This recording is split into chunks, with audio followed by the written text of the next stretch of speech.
మీ కుటుంబ శాంతి, ఆరోగ్యం, ఆర్థిక అభివృద్ధి కోసం రుద్రాక్ష మహాపూజలో తప్పక పాల్గొనండి. ఇప్పుడే నమోదు చేసుకోండి. నమస్తే, నేను మీ హరిత.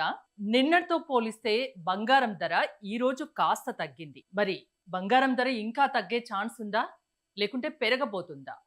బిజినెస్ అనలిస్ట్ నాగేంద్ర సాయితో మనం మాట్లాడదాం. నాగేంద్ర సాయి గారు, నమస్తే అండి. నమస్తే అండి హరిత గారు. గోల్డ్ ధర చూస్తే నిన్నటితో పోలిస్తే ఇవాళ కాస్త తగ్గింది కదా, ఇంకా తగ్గే ఛాన్స్ ఏమన్నా ఉందంటారా? సో ఇంటర్నేషనల్ మార్కెట్ లో గోల్డ్ అండ్ సిల్వర్ ధరలు భారీగా తగ్గాయండి. గోల్డ్ ఆల్మోస్ట్ ఒక 3% దాకా తగ్గింది. సిల్వర్ ఆల్మోస్ట్ ఒక 10% దాకా క్రాక్ అవ్వడం మనం చూస్తున్నాం. అంటే దాదాపుగా 3 వారాల కనిష్ట స్థాయికి గోల్డ్ అండ్ సిల్వర్ ధరలు రెండు వచ్చాయి. ఎందుకు అంటే ఇప్పుడు యాక్చువల్గా మనకి ఎంసీఎక్స్ మార్కెట్ ఇవాళ లేదండి. అంటే నిన్న నైట్ క్లోజ్ అయింది. మళ్ళీ మనకు మండే స్టార్ట్ అవుతుంది. సో మండే మనకు ఫ్రెష్ ధరలు అంటే ట్రేడింగ్ ధరలు వస్తాయి. వాటితో పోలిస్తే ఇవాళ మాత్రం ఒక మంచి ప్రైస్ కరెక్షన్ అటు గోల్డ్ అండ్ సిల్వర్ లో రావడం చూస్తున్నాం. దీనికి ప్రధానమైన కారణం ఏంటి అంటే యుఎస్ ఆర్థిక పరిస్థితి కొద్దిగా నానాటికి క్షీణిస్తుంది. యుఎస్ లో ఇన్ఫ్లేషన్ భారీగా పెరిగింది. యుఎస్ లో ఇన్ఫ్లేషన్ పెరగడం వల్ల అక్కడ మళ్ళీ వడ్డీ రేట్లు పెరిగే అవకాశాలు ఉన్నాయన్న ఒక భయం ఉంది. అంటే ఇంతకాలం ఏంటంటే వడ్డీ రేట్లు దాదాపుగా అక్కడ యుఎస్ 10-year బాండ్ yields 5% దాకా చేరాయి. ఎప్పుడో పాయింట్ ఆఫ్ టైం వడ్డీ రేట్లు తగ్గిస్తారు అనుకుంటున్న తరుణంలో అనూహ్యంగా ఇన్ఫ్లేషన్ పెరగడం వల్ల యుఎస్ లో కూడా వడ్డీ రేట్లు పెరుగుతాయన్న భయాల నేపథ్యంలో గోల్డ్ మళ్ళీ ఎందుకంటే ఇన్ఫ్లేషన్ పెరిగితే అక్కడ బాండ్ yields పెరుగుతాయి. అంటే ఇప్పుడు ఎవరన్నా బాండ్ లో ఇన్వెస్ట్ చేస్తే 5% దాకా రిటర్న్ మనకు వచ్చేస్తుంది. ఇలాంటి పరిస్థితుల్లో రిస్క్ తీసుకొని గోల్డ్ కానీ ఇతర అసెట్ క్లాసెస్ లో కానీ ఎవరు ఇన్వెస్ట్ చేయరు కాబట్టి సో మళ్ళీ గోల్డ్ అండ్ సిల్వర్ లో ఈ డిమాండ్ రావడం చూస్తున్నామండి. ఈ వీక్నెస్ రావడం చూస్తున్నాం. మేబీ మరికొద్ది కాలం పాటు యుఎస్ అండ్ ఇరాన్ ఇష్యూ కొనసాగితే గోల్డ్ అండ్ సిల్వర్ ధరలో ఇంకొద్దిగా కరెక్షన్, ఇంకొద్దిగా వీక్నెస్ వచ్చే ఛాన్సెస్ ఉన్నాయండి. ఒకవేళ తగ్గితే ఎంత తగ్గొచ్చు, పెరిగితే ఎంత పెరగొచ్చు అండి? సో ఇక్కడ నుంచి కొందరు అంటున్నారు 2 lakhs వరకు పెరగొచ్చని. అది నిజం అవుతుందా? సో దీన్ని మనం రెండు యాంగిల్స్ లో చూడాలండి. ఒకటేమో ఇప్పుడు మనం గోల్డ్ ధర ఇంటర్నేషనల్ గా డిసైడ్ అయ్యేది మనకు డాలర్స్ లో డిసైడ్ అవుతుంది. ఇంటర్నేషనల్ మార్కెట్ లో ఏంటంటే దాదాపు $4,500 దగ్గర ఔన్స్ బంగారం ఉంది. అయితే మన వరకు విషయానికి వచ్చేసినట్టయితే ఏంటంటే ఇక్కడ రూపీ క్రమంగా వీక్ అవుతుంది. అంటే రూపీ ఎంత వీక్ అవుతే గోల్డ్ ధర అంత పెరుగుతుంది. అంటే ఇప్పటికిప్పుడు గోల్డ్ ధర ఇంటర్నేషనల్ మార్కెట్ లో అదే స్థాయిలో ఉన్నా ఒకవేళ రూపీ 96 రూపీస్ నుంచి 100 రూపీస్ కి కనుక వెళ్ళినట్టయితే డాలర్ టర్మ్స్ లో గోల్డ్ ఆటోమేటిక్ గా పెరుగుతుంది. దీనికి తోడు అక్కడ మనం ఇంపోర్ట్ డ్యూటీ కూడా 6 నుంచి 15% దిగుమతి సుంకాన్ని పెంచాం. దీనివల్ల ఇండియాలో మనకు ఆ స్థాయిలో ధరల్లో మార్పు చేర్పులు వచ్చే అవకాశాలు కొద్దిగా తక్కువగానే కనిపిస్తున్నాయి. బట్ ఇంటర్నేషనల్ మార్కెట్స్ లో ఏంటంటే ధరలు బాగా వీక్ అవుతున్నాయి. మనం 2 యాంగిల్స్ లో చూడాల్సి ఉంటుంది. ఎందుకంటే మనం కొనేది రూపీస్ లో మనం కొంటాం కాబట్టి డాలర్స్ ఇచ్చి, సో అందువల్ల రూపీ ఎంత వీక్ అవుతే మనకు గోల్డ్ అంత స్ట్రాంగ్ అయ్యే అవకాశం ఉంది. మీరు అడిగిన ఎగ్జాక్ట్ ధర విషయానికి వచ్చినట్టు మేబీ ఇక్కడ నుంచి ఒక 5% దాకా గోల్డ్ లో వీక్నెస్ వచ్చే ఛాన్సెస్ ఉంది. అంటే ఇప్పుడు దాదాపుగా ₹1,50,000 ఉంది అనుకుందాం. ₹1,50,000 ఉంది అంటే మనకు ఒక 3,500 ఇక్కడ నుంచి తగ్గే అవకాశం కనిపిస్తుందండి. ఇప్పుడు బంగారం కొనాలనుకుంటే ఆర్నమెంట్స్ రూపంలో కొనాలా, లేకుంటే బాండ్స్ రూపంలో కొనాలా? ఇప్పుడు దీన్ని ప్రధానమంత్రి గారు మొన్న ఒక ఓపెన్ స్టేట్మెంట్ ఇచ్చారు. ఆస్టెరిటీ మెజర్స్ కింద మీరు ఒక 1 year పాటు గోల్డ్ ని కొనుగోలు చేయకపోవడమే మంచిది. దానివల్ల రూపీ కొద్దిగా స్ట్రెంగ్తన్ అయ్యే ఛాన్సెస్ ఉన్నాయి అని చెప్పి.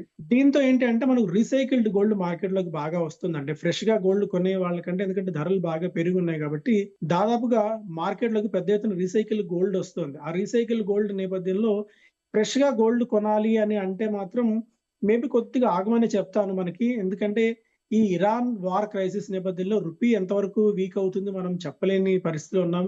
అండ్ ఆర్థిక వ్యవస్థ కూడా అనుకున్నంత గొప్పగా ఏం కనిపించట్లేదు. బికాస్ ఆఫ్ ఇన్ఫ్లేషన్ అనుకోవచ్చు, ఆర్ఎల్స్ రకరకాల ఫ్యాక్టర్స్ వల్ల మన దగ్గర కూడా వడ్డీ రేట్లు పెరిగే అవకాశాలు ఉన్నాయి. అందువల్ల అంత హరీగా గోల్డ్ లో ఇన్వెస్ట్ చేయండి అని అయితే నేను ఇప్పుడైతే చెప్పట్లేదు. బెటర్ కొద్దిగా వెయిట్ అండ్ వాచ్ మోడ్ లో ఉందాం. లేదు నేను గోల్డ్ లో ఇన్వెస్ట్ చేయాలి, సిల్వర్ లో ఇన్వెస్ట్ చేయాలి అంటే మాత్రం ఫిజికల్ గోల్డ్ కంటే ఈటీఎఫ్స్ లో ఇన్వెస్ట్ చేయమని చెప్తానండి. డిజిటల్ గోల్డ్ లో కానీ ఈటీఎఫ్స్ లో కానీ ఇన్వెస్ట్ చేసుకున్నట్టయితే ఒకవేళ రేపు పొద్దున ఏదైనా చేంజెస్ వచ్చినా కూడా మీరు ఇమీడియట్ గా అమ్ముకొని బయటపడేందుకు స్కోప్ ఉంటుంది. అప్పుడు ఈ తరుగు కానీ, కూలీ కానీ ఇలాంటి వేస్టేజ్ అంటే వాల్యూ అడిషన్ మీరు ప్రత్యేకంగా చెల్లించాల్సిన పని ఉండదు. సో అందువల్ల ఇన్వెస్ట్మెంట్ గా లేకుంటే పర్సనల్ కన్జంప్షన్ రెండు ఆలోచించుకొని, వాళ్ళ పర్సనల్ కన్జంప్షన్ అయితే గోల్డ్ కొనక తప్పని పరిస్థితి. లేదు ఇన్వెస్ట్మెంట్ అంటే మాత్రం ఏదైనా ఈటీఎఫ్స్ గానీ, డిజిటల్ గోల్డ్ గానీ వెళ్ళమని చెప్తానండి. ఎలాగో మీరు ప్రధాని మోదీ గురించి మాట్లాడారు కాబట్టి ఆయన మాటలు సామాన్యులకు అర్థం కావట్లేదండి. ఎందుకు అలా మాట్లాడారు, దాని వెనుక ఉన్న అంతరార్థం ఏంటి అనేది చాలా మందికి అర్థం కావట్లేదు. మీరేమైనా ఎక్స్ప్లెయిన్ చేయగలరా? సో సింపుల్ అండి. ఇప్పుడు మనకు మనం దిగుమతి అంటే మన దగ్గర గోల్డ్ అసలు లేదు. మనం 96% మనం గోల్డ్ మొత్తం దిగుమతి చేసుకోవాల్సిందే వేరే దేశాల నుంచి. సో మనం గోల్డ్ దిగుమతి చేసుకోవాలి అంటే మనకు వాళ్ళకి డాలర్‌లో డబ్బులు చెల్లించి మనం ఫస్ట్ డాలర్‌లు కొనాలి. ఆ డాలర్‌లు కొని ఆ డాలర్‌లు మనం ఇంటర్నేషనల్ మార్కెట్‌లో ఇచ్చినప్పుడు మాత్రమే మనం గోల్డ్ దిగుమతి చేసుకోవచ్చు. దీనివల్ల ఏమవుతుందంటే డాలర్స్‌కి అనూహ్యంగా డిమాండ్ పెరుగుతుంది. డాలర్‌కి డిమాండ్ పెరగడం వల్ల రూపీ క్రమంగా వీక్ అయిపోవడం మనం చూస్తున్నాం. సో మోడీ గారు చెప్పిందేంటంటే ఒకవేళ మన దగ్గర ఉన్న ఫారెక్స్‌ని మనం సేవ్ చేసుకోగలిగితే అంటే మన రిజర్వ్ బ్యాంక్ ఆఫ్ ఇండియా దగ్గర దాదాపుగా $750 బిలియన్ అమెరికన్ అంటే యూఎస్ ఫారెక్స్ నిల్వలున్నాయి. అంటే ఫారెక్స్ రిజర్వ్స్ ఉన్నాయి. సో మనం గోల్డ్ కొనాలన్నా ఆరెల్స్ ఇతర దేశాల నుంచి ఏం దిగుమతి చేసుకోవాలన్నా గూడా మన దగ్గర ఉన్న ఫారెక్స్ నిల్వలన్నిటిని అంటే మన దగ్గర ఉన్న డాలర్స్ అన్నీ అమ్మేసి అవి దిగుమతి చేసుకోవాల్సి ఉంటుంది. అందువల్ల ఏంటంటే ఒకవేళ ఒక సంవత్సరం పాటు మనం ఫారిన్ టూర్స్ వద్దనుకున్నా, ఒక సంవత్సరం పాటు మనం గోల్డ్ కొనుగోలు ఆపేసినా ఆరెల్స్ ఇతర దేశాల నుంచి దిగుమతులు తగ్గించుకుంటే మన దగ్గర ఉన్న డాలర్స్‌ని, మన దగ్గర ఉన్న ఫారెక్స్ నిల్వల్ని అలాగే ఉంటాయి. సో దీనివల్ల రూపీ కొద్దిగా ఇక్కడి నుంచి రికవర్ అయ్యే ఛాన్సెస్ ఉన్నాయి. రూపీ కొద్దిగా నిలబడుతుంది అనేది ప్రధానమంత్రి గారి ఆలోచన అండి. సిల్వర్ గురించి ఏం చెప్తారండి? సిల్వర్ మీద ఇన్వెస్ట్ చేయొచ్చా? సిల్వర్ ఖచ్చితంగా అండి. నేను చాలా కాలం నుంచి సిల్వర్ మీద చాలా బులిష్‌గా ఉన్నానండి. సిల్వర్ ఎందుకంటే గోల్డ్ ఏంటంటే ఒక హెడ్జింగ్ మెకానిజం కింద మాత్రం ఉపయోగపడుతుంది. సిల్వర్ ఏంటంటే ఇండస్ట్రియల్ అవసరాల కోసం సిల్వర్‌ని బాగా వినియోగిస్తున్నారు. ఒకటి మనకి ఎలక్ట్రిక్ వెహికల్స్ విషయంలో ఎలక్ట్రిక్ వెహికల్స్ బ్యాటరీ మ్యానుఫ్యాక్చరింగ్‌లో సిల్వర్ అవసరం ఉంటుంది. అండ్ సోలార్ ప్యానెల్స్‌లో ఒక సోలార్ ప్యానెల్‌కి ఒక సోలార్ ప్యానెల్‌కి స్టికింగ్ చేసే మధ్యలో గమ్‌లో సోలార్ వినియోగం మనకి సిల్వర్ వినియోగం బాగా పెరుగుతుంది. రాబోయే రోజుల్లో సిల్వర్ వినియోగం మరింతగా అయితే పెరగబోతుంది. అందువల్ల మీరు ఒకవేళ గనక అంటే ఇక్కడి నుంచి ఒక 5-10% దాకా అంటే ఇప్పుడు దాదాపుగా 2.5 లక్షల దాకా ఉందనుకోండి సిల్వర్ మార్కెట్‌లో. ఇక్కడ నుంచి మేబీ 2,20,000 గనక అట్లా వచ్చినట్టయితే అంటే రకరకాల కారణాల వల్ల అప్పుడు సిల్వర్‌లో ఇన్వెస్ట్ చేయమని చెప్తాను. ఎందుకంటే సిల్వర్ దాదాపుగా ₹4,00,000 నుంచి బాగా తగ్గింది కాబట్టి మళ్ళీ ఆ స్థాయికి వెళ్తుందని నేను చెప్పలేను. బట్ గోల్డ్ కంటే కొద్దిగా సిల్వర్ రిటర్న్స్ ఎక్కువ ఇచ్చే ఛాన్సెస్ ఉన్నాయి. అందువల్ల సిల్వర్‌లో కూడా కొద్దిగా ఇన్వెస్ట్‌మెంట్ చేసుకోమని చెప్తాను. అండ్ ఇన్వెస్ట్‌మెంట్ అన్న పదం వచ్చినప్పుడు మేము పదే పదే ఒకసారి చెప్తుంటామంటే మీ దగ్గర ₹100 ఇన్వెస్ట్‌మెంట్ ఉంది. లేదా మీరు ₹100 పెట్టుబడి పెట్టాలి అనుకుంటే గోల్డ్ అండ్ సిల్వర్‌కి గరిష్టంగా 10-15% లేదా 15-20% మేర మాత్రమే మీరు గోల్డ్‌లో పెట్టుబడులు పెట్టండి గానీ ఫియర్ ఆఫ్ మిస్సింగ్ ఔట్ అంటే మళ్ళీ మనం గోల్డ్ కొనలేమేమో, మళ్ళీ గోల్డ్ మనకు దొరకదేమో అన్న ఒక థాట్ ప్రాసెస్‌లోకొచ్చి ఒక యుఫోరిక్ బయింగ్, ఒక హెర్డ్ మెంటాలిటీలో భాగంగా గోల్డ్ అండ్ సిల్వర్‌ని మాత్రం కొనుగోలు చేయకండి. మీరు అంటే ₹100 అవసరం పెట్టుబడి ఉంటేనే పెట్టాలి. గోల్డ్ కొనుగోలు చేయాలా అండి? ఏదైనా చిన్న చిన్న ఎగ్జాక్ట్‌లీ. శుభకార్యాలు ఉంటే ఖచ్చితంగా ఎంతో కొంత గోల్డ్ కొనుక్కుంటాం. అలా కొనుక్కుంటే పర్లేదు. అంతేనా? ఎగ్జాక్ట్‌లీ అండి. ఇంకోటి ఎగ్జాక్ట్‌లీ ఒక అండి. నా దగ్గర ఒక 5-10 లక్షలు ఉన్నాయనుకోండి. ఇప్పుడు ఆ డబ్బుని నేను దేంట్లో ఇన్వెస్ట్ చేస్తే నాకు రెట్టింపు వచ్చే ఛాన్స్ ఉంటుంది? మీరు బిజినెస్ అనలిస్ట్‌గా చెప్పండి. సో రెట్టింపు అన్నది థాట్ ఇప్పుడు పనికిరాదండి. రెట్టింపు అంటే మనకి 24% ఇయర్‌లీ మనకు రిటర్న్ వర్కౌట్ అవుతేనే మనం పెట్టిన డబ్బులు 3 ఏళ్లలో రెట్టింపు అవుతాయి. అంటే 24% రిటర్న్ వస్తాయండి. రూల్ ఆఫ్ 72 ప్రకారం. ఇప్పుడున్న మార్కెట్ కండిషన్స్‌లో ప్రపంచవ్యాప్తంగా ఎక్కడా కూడా ఎందులో ఏ అసెట్ క్లాస్‌లో పెట్టినా కూడా అంత డబ్బులొచ్చే ఛాన్సెస్ లేవు. ఇప్పుడు మన దగ్గర చూస్తే ఒక 7-8% రిటర్న్స్ మనకు బ్యాంక్స్ ఫిక్స్డ్ డిపాజిట్స్ ఇస్తున్నాయి.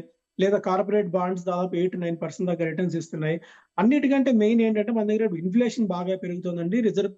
మనకు పెట్రోల్, డీజిల్ ధరలు కూడా భారీగా పెరిగిన తరుణంలో మనకు రీసెంట్‌గా నిన్నొచ్చిన నంబర్స్ చూసాం. ఇన్ఫ్లేషన్ దాదాపు 4 సంవత్సరాల కనిష్ట స్థాయికి ఇన్ఫ్లేషన్ పెరిగింది. మన దగ్గర కూడా వడ్డీ రేట్లు పెరిగే అవకాశాలున్నాయి. ఇప్పుడున్న కండిషన్స్‌లో ఏం చేయాలంటే మార్కెట్ బాగా వీక్ అవుతుంది. ఈక్విటీ మార్కెట్స్ వీక్ అవుతున్నాయి కాబట్టి యాస్ ఎ స్టాక్ మార్కెట్ ఎక్స్‌పర్ట్‌గా నేను మ్యూచువల్ ఫండ్స్‌లో గాని మీకు అనుభవం ఉంటే స్టాక్స్‌లో గాని పెట్టుబడి పెట్టమని చెప్తాను. ఆ స్టాక్స్‌లో కూడా ఏవి పెట్టుబడి పెట్టాలి అంటే మన ఇండియన్ కన్జంప్షన్ థీమ్స్ అండి. అంటే ఇతర దేశాల మీద ఇంపోర్ట్స్ మీద ఆధారపడకుండా డొమెస్టిక్ కన్జంప్షన్ మీద డొమెస్టిక్ దీని మీద ఆధారపడిన స్టాక్స్ కంపెనీస్ ఏముంటాయో వాటి మీద పెట్టుబడి పెట్టమని చెప్తాను. ఇండియా గ్రోత్ స్టోరీకి సహకరించే సెక్టార్స్ ఏవున్నాయో వాటి మీద నేను ఇన్వెస్ట్ చేయమని చెప్తానండి. హోమ్ లోన్ కానీ, కార్ లోన్ కానీ, బైక్ లోన్ కానీ ఇలాంటివి ఇప్పుడున్న సిట్యుయేషన్‌లో తీసుకోవచ్చా? సో ఇప్పుడు ఒకటి అండి ఫిక్స్డ్ డిపాజిట్స్ చేద్దాము అనుకుంటున్న వాళ్ళు మేబీ కొద్ది కాలం ఆగితే మేబీ ఒక 0.5% మేర వడ్డీ రేట్లు పెరిగే అవకాశాలున్నాయి.